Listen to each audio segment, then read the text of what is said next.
নমস্কার, দেখছেন কলকাতা টিভি। আমি সুদীপ্ত রয়েছি আপনাদের সঙ্গে। শুরু করছি সেরা 10। প্রথমেই চোখ রাখবো যে খবরে। বেঙ্গালুরু রামেশ্বরের ক্যাফেতে বিস্ফোরণ কাণ্ড, বাংলা থেকে গ্রেপ্তার 2 অভিযুক্ত জানিয়েই তুঙ্গে চর্চা। রাজ্য সরকারকে নিশানা শুভেন্দু অধিকারীর, পাল্টা কেন্দ্রকে তোপ মমতার। এক্স হ্যান্ডেলে পোস্টে সরব কুণাল ঘোষ, অমিত মালব্য। ধৃতদের জঙ্গি যোগ, জিজ্ঞাসাবাদ তদন্তকারীদের।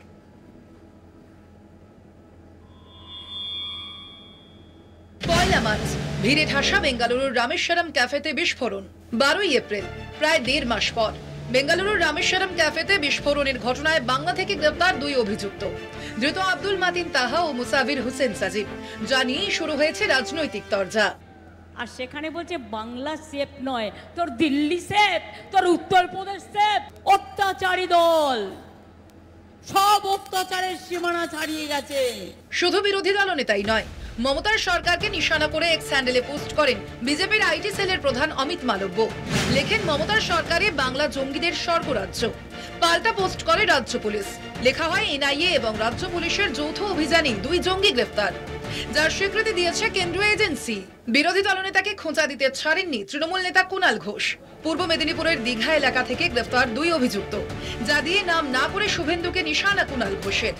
এক্স হ্যান্ডেলে পোস্ট করে তিনি লেখেন, সবাই জানে কোন পরিবার দুষ্কৃতীদের আশ্রয় দেয়। বাংলা থেকে গ্রেফতার 2 মাস্টার মাইন্ড। ভোটের মুখে বেঙ্গালুরুর রামেশ্বরম ক্যাফে বিস্ফোরণের ঘটনায় বাংলা যোগে উত্তপ্ত বঙ্গ রাজনীতি। কলকাতা টিভি। উত্তরবঙ্গের ঝড়ে ক্ষতিগ্রস্তদের বাড়ির টাকা দেওয়ার ঘোষণা মুখ্যমন্ত্রী মমতা বন্দ্যোপাধ্যায়ের। এজন্য শাস্তির মুখে পড়তে হলে তার তোয়াক্কা করছেন না মুখ্যমন্ত্রী। ঝড়ে দুর্গতদের ক্ষতিপূরণ পৌঁছে দিতে এর আগে নির্বাচন কমিশনে দরবার করে তৃণমূল, কিন্তু কমিশন সেই অনুমোদন দেয়নি। নির্বাচনী আচরণ বিধির মধ্যেই ঝড়, আর সে কারণেই ক্ষতিপূরণ নিয়ে রাজনৈতিক চর্চা। 31শে মার্চ কয়েক মিনিটের ঝড়ে তছনছ উত্তরবঙ্গের জলপাইগুড়ি, কোচবিহার ও আলিপুরদুয়ারের সীমান্ত লাগোয়া এলাকা। সেই রাতেই ঘটনাস্থলে পৌঁছন মুখ্যমন্ত্রী মমতা বন্দ্যোপাধ্যায়। সামনে বর্ষা আসতেছে, আমরা তো এখানে থাকতে পারবো না, বা এদিকে আমার ছোট মেয়ে আছে, ছোট ছেলে মেয়ে আছে, এইভাবে আমরা কিভাবে থাকতে পারবো। আবার ঝড় হচ্ছে একটা, কাল ঝড়ের আতঙ্কায় তো সবাই অবাক হয়ে গেল যে কি করি। এখানে দৌড় দেয়, তিরপাল তো ছিঁড়ে যাচ্ছে। 5000 বাড়ি ক্ষতিগ্রস্ত হয়, মাথার উপরে ছাদ হারান অসংখ্য মানুষ। দুর্গতদের কাছে ক্ষতিপূরণ পৌঁছে দিতে নির্বাচন কমিশনে দরবার করে তৃণমূল। রাজ্যপালকেও দেওয়া হয় চিঠি। কমিশন যদিও ক্ষতিপূরণ পৌঁছে দেওয়ার অনুমতি দেয়নি। এরকম পরিস্থিতিতেই মমতার ঘোষণা, বাংলার প্রশাসনই দুর্গতদের কাছে প্রয়োজনীয় ক্ষতিপূরণ পৌঁছে দেবে। নির্বাচনী আচরণবিধি চালু হয়ে গিয়েছে। এই পরিস্থিতিতে মমতার ক্ষতিপূরণ ঘোষণায় কি রাজনৈতিক বিতর্ক তৈরি হবে?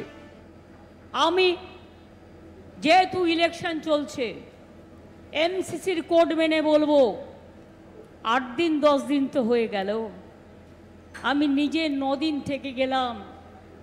তোমরা বাংলার বাড়ির পারমিশনটা দিলে না।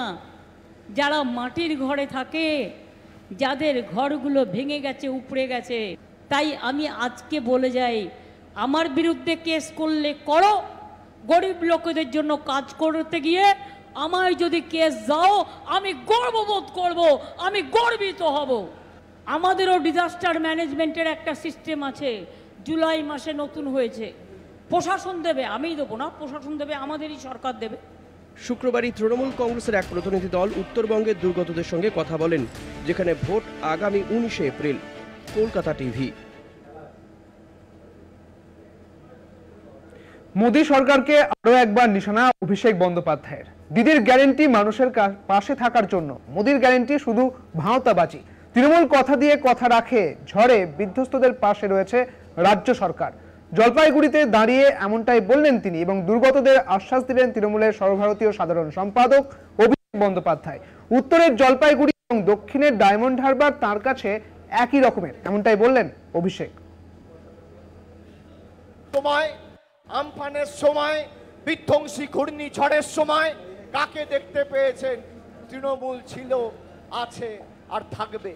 আর আজকে আপনারা যেভাবে আমাদের আশীর্বাদ করলেন, আমি আপনাকে বলছি, আজকের পর আমার কাছে ডায়মন্ড হারবার যা, আমার কাছে জলপাইগুড়িও তাই।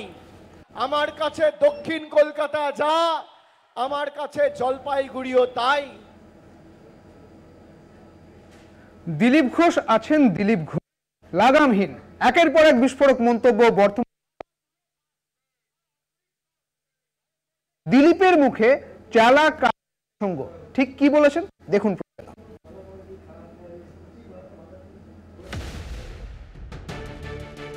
তিনি বর্ধমান দুর্গাপুর কেন্দ্রে বিজেপি প্রার্থী, নাম ঘোষণা হতেই প্রচারে ঝড় তুলেছেন দিলীপ ঘোষ। প্রায় প্রতিদিনই শাসক দলকে তীব্র আক্রমণে বিঁধছেন দিলীপ ঘোষ। এবার শাহজাহান প্রসঙ্গে বিস্ফোরক দিলীপ। প্রসঙ্গত বৃহস্পতিবার সিবিআই তদন্তের পক্ষে সওয়াল করেন শাহজাহান। কি বলেছিলেন শাহজাহান? শাহজাহানকে ফাঁসিয়েছে তৃণমূল, ওকে দিয়ে টাকা তুলে ভোট করিয়েছে শাসক দল।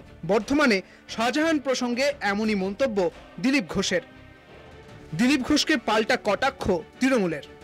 এখানেই শেষ নয়, এবার দিলীপের মুখে চালা কাঠ হুঙ্কার। চালা কাঠ নয়, গোটা কাঠ দেব বলে বর্ধমানে ফের হুঁশিয়ারি দিলীপ ঘোষের। প্রসঙ্গত অশোকনগরে দলীয় কর্মীদের ভোট কেন্দ্রের বাইরে চালা কাঠ নিয়ে তৈরি থাকতে বলেছিলেন বারাসত লোকসভা কেন্দ্রের বিজেপি প্রার্থী স্বপন মজুমদার। শুক্রবার দিলীপ ঘোষ আরও যোগ করে বলেন, বিজেপির কিছু লাগে না, ভোটই অস্ত্র। রামনবমী নিয়েও প্রশাসনকে হুঁশিয়ারি দিতে ছাড়েননি দিলীপ ঘোষ। পাল্টা দিলেন তৃণমূল নেতা জয়প্রকাশ মজুমদার। ক্রমে চড়ছে রাজনীতির পারদ। ভোট আবহে শাসক বিরোধী একে অপরকে আক্রমণও অব্যাহত। আর দিলীপ ঘোষও আছেন দিলীপ ঘোষেই। চন্দন সেনের রিপোর্ট, কলকাতা টিভি।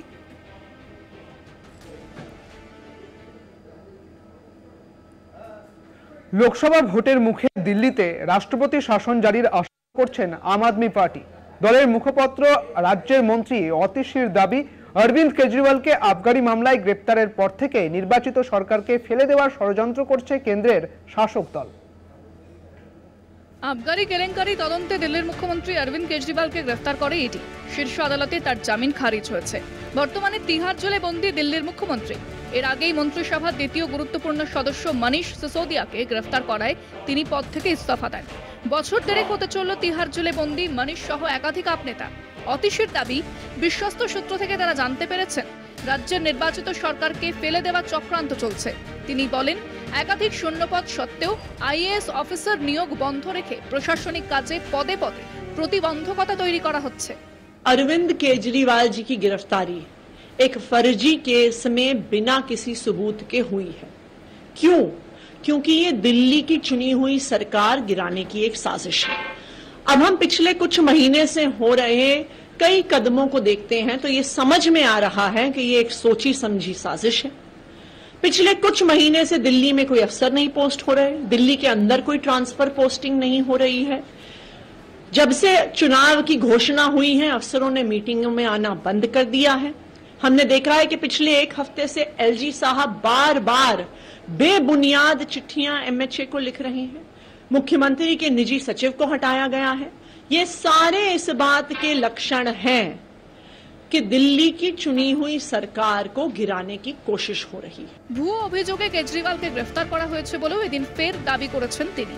2007 সালের একটি অভিযোগের সূত্রে কেজরিওয়ালের ব্যক্তিগত সচিব বিভব কুমারকে ছাঁটাই করেছে দিল্লির ভিজিলেন্স কমিশন। তার মতে, লোকসভা ভোটের মধ্যেই রাজ্যে রাষ্ট্রপতি শাসন জারির চক্রান্তের অংশ হিসেবেই এই পদক্ষেপ করা হচ্ছে। কলকাতা টিভি। এখন সময় বিরতির, ফিরছি বিরতির পর, সঙ্গে থাকুন। সেরা 10 নিয়ে ফিরে এলাম বিরতির পর। মোদির জামানায় বিপর্যস্ত দেশ। বৃহস্পতিবার এভাবেই কেন্দ্রের বিরুদ্ধে গর্জে উঠল দেশ বাঁচাও গণমঞ্চ। নো ভোট টু বিজেপি স্লোগানে সামনে রেখে সভা করলেন বুদ্ধিজীবীরা। দেশ বাঁচাও গণমঞ্চ থেকে মোদি হটাও গণতন্ত্র বাঁচাও বার্তা দিয়ে হাওড়ায় বুদ্ধিজীবীদের সভা। সভায় উপস্থিত ছিলেন সঙ্গীত শিল্পী সৈকত মিত্র, সমাজকর্মী অধ্যাপক অনন্যা চক্রবর্তী, অভিনেতা বিভান ঘোষ, প্রাক্তন বাম নেতা সমীর পুততুণ্ড, কিষাণ ক্ষেত মজদুর সমিতির সভাপতি পূর্ণেন্দু বসু এবং কবি প্রসূন ভৌমিক সহ বিশিষ্টরা। এদিনের অনুষ্ঠানে হাজির ছিলেন সাংসদ ও আইএনটিটিউসির সর্বভারতীয় সভানেত্রী দোলা সেন ও হাওড়া তৃণমূল প্রার্থী প্রসূন বন্দ্যোপাধ্যায়। বিজেপি তথা মোদির জমানায় সর্বস্তরে ভারতের বিপর্যয় নেমে এসেছে তা এই দিনের সভা থেকে তথ্য দিয়ে তুলে ধরেন বুদ্ধিজীবীরা। পাশাপাশি কেন বিজেপিকে একটি ভোটও নয় তাও সাধারণ মানুষকে বুঝিয়ে বলেন তারা। তাদের বক্তব্যে উঠে আসে কেন্দ্রীয় সরকার তথা নরেন্দ্র মোদীর দ্বিচারিতার কথাও। পাশাপাশি কেন এই রাজ্যের 42টি আসনের সবকটি তৃণমূলের জেতা উচিত তাও বুঝিয়ে বলা হয় সভা মঞ্চ থেকে। বুদ্ধিজীবীদের এই জমায়েতে মুগ্ধ হাওড়া তৃণমূল প্রার্থী প্রসূন বন্দ্যোপাধ্যায়। এদিন সভা মঞ্চ থেকে শুধু রাজ্য থেকে নয়, দেশ থেকে বিজেপি বিতাড়নের ডাক দিয়েছেন উপস্থিত ব্যক্তিত্বরা। কলকাতা টিভি। চলুন এবার সন্দেশখালীর দিকে নজর রাখি। বিজেপি করার অপরাধে খালির খুলনায় শুক্রবার বসিরহাটের বিজেপি প্রার্থী রেখা পাত্র ক্ষতিগ্রস্ত সুব্রত মণ্ডলের বাড়িতে যান। ক্ষতিগ্রস্তর বাড়িতে গিয়ে তাকে সমবেদনা জানানোর পাশাপাশি ভোটের প্রচারে জনসংযোগ করেন রেখা। রাতের অন্ধকারে পুড়ে ছাই আলাঘর, অভিযোগের তীর সন্দেশখালী তৃণমূলের দিকে। হাটগাছার বাসিন্দা সুব্রত মণ্ডলের অভিযোগ, তিনি সক্রিয় বিজেপি কর্মী।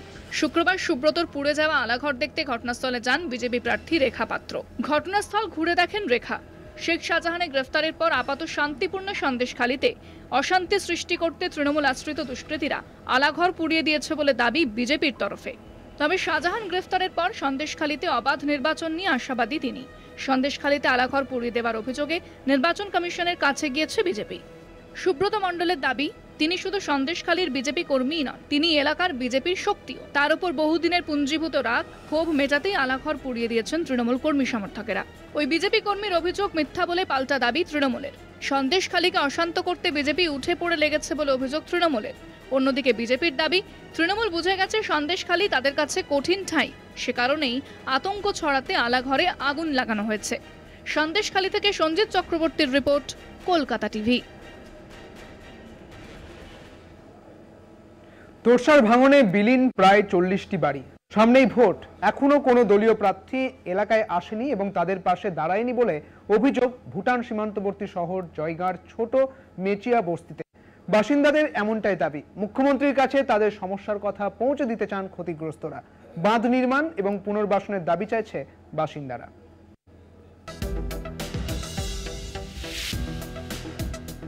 এভাবেই ভেঙেছে ঘর, ভেঙেছে স্বপ্ন। তোরসার জলে বিলীন হয়ে গেছে ছোট মেচিয়া বস্তি এলাকার প্রায় 40টি বাড়ি। এখনও কোনো দলীয় প্রার্থী এলাকায় আসেনি এবং তাদের পাশে দাঁড়ায়নি বলে অভিযোগ ভুটান সীমান্তবর্তী শহর জয়গার ছোট মেচিয়া বস্তির বাসিন্দাদের। সামনেই বর্ষা, এখনও তৈরি হয়নি বাঁধ। ফের ভিটেমাটি হারানোর আতঙ্কে এলাকার বাসিন্দাদের একাংশ। অভিযোগ, নদীতে বাঁধ না থাকায় গত 2 বছরে এলাকার বেশ কয়েকটি বাড়ি, অঙ্গনওয়াড়ি কেন্দ্র, সড়ক সব নদীর জলে বিলীন হয়ে গিয়েছে। বসত ভিটে হারানো মানুষরা এলাকা ছেড়ে অন্যত্র থাকতে বাধ্য হয়েছেন। অঙ্গনওয়াড়ি কেন্দ্র না থাকায় শিখে উঠেছে পঠন পাঠন। সামনেই ভোট, তবুও এই পরিস্থিতিতে কোনো দলীয় প্রার্থী তাদের কাছে আসেননি বলে অভিযোগ দুর্গতদের। পুনর্বাসনের দাবি ক্ষতিগ্রস্তদের। বাঁধ নির্মাণ নিয়েও শাসক বিরোধী তরজা, আক্রমণ পাল্টা আক্রমণ। উত্তরবঙ্গ সফরে মুখ্যমন্ত্রী। এবার মুখ্যমন্ত্রীর কাছে তাদের সমস্যার কথা জানাতে চান ছোট মেচিয়া বস্তির বাসিন্দারা। ভোট আসে, ভোট যায়, কিন্তু প্রতিশ্রুতি পূরণ হয় না বলে অভিযোগ। এবার কি মিটবে সমস্যা, আশায় নদী পাড়ের বাসিন্দারা। কলকাতা টিভি।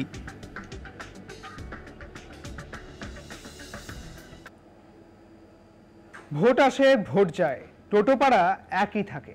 টোটোপাড়ার অন্ধকার একেবারেই তাকে টোটোপাড়াকে বুঝে রেখেছে, এটা বোঝাই যায়। কারণ রাজনৈতিক দলের প্রার্থীদের নাম অনেকেই জানেন, কিন্তু তাদের আশাও রয়েছে তাদের প্রতি। কিন্তু কোনোভাবেই আলিপুরদুয়ারের টোটোপাড়ার বাসিন্দারা তাদের তারা যেটা চাইছেন তা কিন্তু তারা পান না। দেখুন, আরও একটা ভোট প্রচারে সব রাজনৈতিক দলের প্রার্থীরা, কিন্তু আলিপুরদুয়ারের টোটোপাড়ার মানুষরা রাজনৈতিক দলের প্রার্থীদের নাম জানলেও তাদের কোনোদিনই দেখেননি তারা। বঞ্চনার অভিযোগ টোটোপাড়ার বাসিন্দাদের গলায়। ভারত ভুটান সীমান্তে তাদিং পাহাড়ের পাদদেশে অবস্থিত ছোট্ট পাহাড়ি গ্রাম। ভুটান সীমান্তের কাছে এশিয়ার একমাত্র টোটো জনজাতির বাস এই টোটোপাড়ায়। গ্রামটি মাদারিহাট থেকে প্রায় 22 কিলোমিটার দূরে অবস্থিত। অনেকেই জলদাপাড়া ঘুরতে আসেন, কিন্তু টোটোপাড়ার কথা জানেন না। প্রাকৃতিক সৌন্দর্যে ভরপুর হলেও অভাব পিছু ছাড়ে না টোটোদের। রয়েছে যোগাযোগ ব্যবস্থার অভাব। বর্ষার দিনে বিচ্ছিন্ন দ্বীপে পরিণত হয় টোটোপাড়া। তখন এলাকায় যাওয়ার 7টি নদী পরিপূর্ণ থাকে। গ্রামের মোট জনসংখ্যা 1000 জন। মূলত কমলালেবু চাষ ও পশু পাখি পালন প্রধান জীবিকা। যোগাযোগ ব্যবস্থা থেকে স্বাস্থ্য, শিক্ষা সব ক্ষেত্রে বঞ্চনার অভিযোগ এলাকাবাসীর। তবুও এরা আজও নিয়ম করে ভোট দেন। প্রতিশ্রুতি থাকলেও তা পূরণ হয়নি বলে জানিয়েছেন বাসিন্দারা। বিজেপি সাংসদ দীর্ঘ 5 বছরে টোটোপাড়ার মানুষের জন্য কোনো কাজ করেননি বলে অভিযোগ আলিপুরদুয়ার লোকসভা কেন্দ্রের তৃণমূল প্রার্থী প্রকাশ চিকবড়াইকের।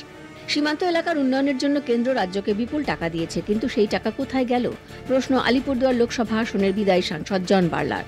চৌকাঠে 24, প্রথম ভোট আলিপুরদুয়ারে 19 এপ্রিল। শুকনো প্রতিশ্রুতি আর চান না টোটো উপজাতির মানুষরা। উন্নয়নের আশায় ফের গণতান্ত্রিক উৎসবে সামিল হবেন এরা। উন্নয়ন হবে কিনা তা বলবে সময়। আলিপুরদুয়ার থেকে অজয় শাহর রিপোর্ট, কলকাতা টিভি। কূটনৈতিক সম্পর্কের টানাপোড়েনের মধ্যে ভারতীয় পর্যটকদের ফিরিয়ে আনতে নয়া উদ্যোগ মলদ্বীপের। এবার ভারতে রোড শো করার পরিকল্পনা মলদ্বীপের। 4 এপ্রিল মলেতে ভারতীয় হাই কমিশনারের সঙ্গে আলোচনায় হতে পারে, এমনটাই জানিয়েছে মালদ্বীপ। মলদ্বীপের অর্থনীতি পুরোপুরি পর্যটন নির্ভর। সেখানে বেড়াতে যাওয়া বিদেশি পর্যটকদের মধ্যে সিংহভাগই হলো ভারতীয়। 2022 সালেও ভারত থেকে সবচেয়ে বেশি সংখ্যক পর্যটক মলদ্বীপে গিয়েছিল, কিন্তু চলতি বছরের শুরু থেকে ভারতের সঙ্গে দ্বন্দ্ব শুরুর পরই ভারতীয় পর্যটকরা মলদ্বীপ থেকে মুখ ফিরিয়ে নিয়েছে। মলদ্বীপে পর্যটকের তালিকায় 1 নম্বরে থাকা ভারতই বর্তমানে 6 নম্বরে নেমে এসেছে সংখ্যার বিচারে। এবার ভারতীয় পর্যটকদের মন জয় ভারতেরই বিভিন্ন শহরে রোড শো করার কথা ঘোষণা করল মালে ট্যুরিজম। মলদ্বীপের travel agent and tour operators ভারতের হাই কমিশনারের সঙ্গে বৈঠকে দু দেশের মধ্যে পর্যটন ক্ষেত্রে যাতে পারস্পরিক সহযোগিতার সম্পর্ক তৈরি হয় তা নিয়ে অনুরোধ জানিয়েছে মলদ্বীপের পর্যটন সংস্থাগুলি। সোশ্যাল মিডিয়ার মাধ্যমেও মলদ্বীপের পর্যটন নিয়ে প্রচার করা হবে। প্রসঙ্গত, ভারত ও প্রধানমন্ত্রী নিয়ে মলদ্বীপের 3 মন্ত্রীর আপত্তিমূলক মন্তব্যের জেরে দেশবাসীর সমালোচনার মুখে পড়তে হয়েছিল সে দেশের সরকারকে। দ্বীপরাষ্ট্রকে বয়কটের ডাক দিয়েছিল বহু ভারতীয়। কলকাতা টিভি। এই মুহূর্তে যে খবরের দিকে নজর রাখবো, প্রথম দফা ভোট 19 এপ্রিল, আর তার আগে আরো অতিরিক্ত 22 কোম্পানি কেন্দ্রীয় বাহিনী আসছে রাজ্যে। প্রথম দফায় যে ভোট রয়েছে পশ্চিমবঙ্গের আলিপুরদুয়ার, কোচবিহারে এবং জলপাইগুড়ি, সেই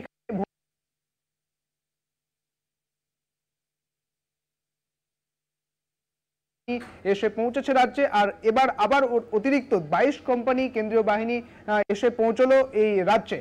আপনাদের জানিয়ে রাখি, 19 এপ্রিল পশ্চিমবঙ্গের যে 3টি জায়গায় ভোট রয়েছে, কোচবিহারে ভোট রয়েছে, আলিপুরদুয়ারে রয়েছে এবং জলপাইগুড়িতে রয়েছে, এই 3 জায়গায় ভোটের আগে অর্থাৎ প্রথম দফার ভোটের আগে অতিরিক্ত 22 কোম্পানি কেন্দ্রীয় বাহিনী এসে কিন্তু ইতিমধ্যে 277 কোম্পানি কেন্দ্রীয় বাহিনী এসেছে।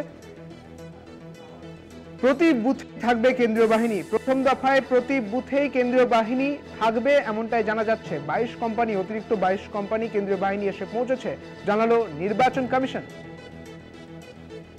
যেমনটা বলা ছিল যে এবারের যে নির্বাচন কমিশনের পক্ষ থেকে বলা হয়েছিল যে কেন্দ্রীয় বাহিনী থাকবে, ঠিক একইভাবে এই প্রথম দফার ভোট যখন 19 এপ্রিল যে ভোট রয়েছে সেই প্রথম দফার ভোটে 22 কোম্পানি কেন্দ্রীয় বাহিনী, অতিরিক্ত 22 কোম্পানি কেন্দ্রীয় বাহিনী এসে পৌঁছলো। আমাদের সঙ্গে রয়েছে আমাদের প্রতিনিধি সত্যসুন্দর ভট্টাচার্য। সত্যসুন্দর, ঠিক কি জানতে পারছো? অতিরিক্ত 22 কোম্পানি কেন্দ্রীয় বাহিনী এসে পৌঁছলো রাজ্যে। দেখো, এখনো অতিরিক্ত 22 কোম্পানি কেন্দ্রীয় বাহিনী রাজ্যে এসে পৌঁছয়নি। এই কেন্দ্রীয় বাহিনী আগামী কয়েকদিনের মধ্যে রাজ্যে এসে পৌঁছবে, এমনটাই নির্বাচন কমিশন সূত্রে জানা গিয়েছে। ইতিমধ্যেই আমাদের রাজ্যে 277 কোম্পানি কেন্দ্রীয় বাহিনী রয়েছে। প্রথম দফার নির্বাচনে কোথায় কি পরিমাণ বাহিনী ব্যবহার করা হবে তা নিয়ে কিন্তু ইতিমধ্যেই চূড়ান্ত রূপরেখা ঠিক করেছে নির্বাচন কমিশন। এই অতিরিক্ত যে 22 কোম্পানি কেন্দ্রীয় বাহিনী, সেই বাহিনী আসার পরে সেই বাহিনীকেও নির্বাচনের কাজে সেটা লাগানো হবে, এমনটাই কিন্তু জানিয়েছে নির্বাচন কমিশন। সেক্ষেত্রে যে 277 কোম্পানি কেন্দ্রীয় বাহিনী ইতিমধ্যেই রাজ্যে রয়েছে, সেই বাহিনীকে দিয়েই প্রথম দফার নির্বাচন সারতে চাইছে নির্বাচন কমিশন।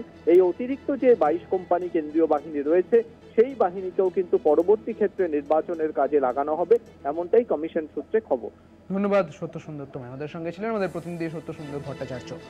277 কোম্পানি কেন্দ্রীয় বাহিনী ইতিমধ্যেই রাজ্যে পৌঁছে গিয়েছে এবং 22 কোম্পানি, যে অতিরিক্ত 22 কোম্পানি কেন্দ্রীয় বাহিনী আসার কথা রয়েছে এই মুহূর্তে, এমনটাই খবর উঠে এসেছে। যেখানে বাংলায় 19 এপ্রিল প্রথম দফার যে নির্বাচন রয়েছে আলিপুরদুয়ার, কোচবিহার এবং জলপাইগুড়িতে, সেই সমস্ত জায়গায় কেন্দ্রীয় বাহিনী থাকার কথা বলা হয়েছে, এমনটাই বলেছে নির্বাচন কমিশন।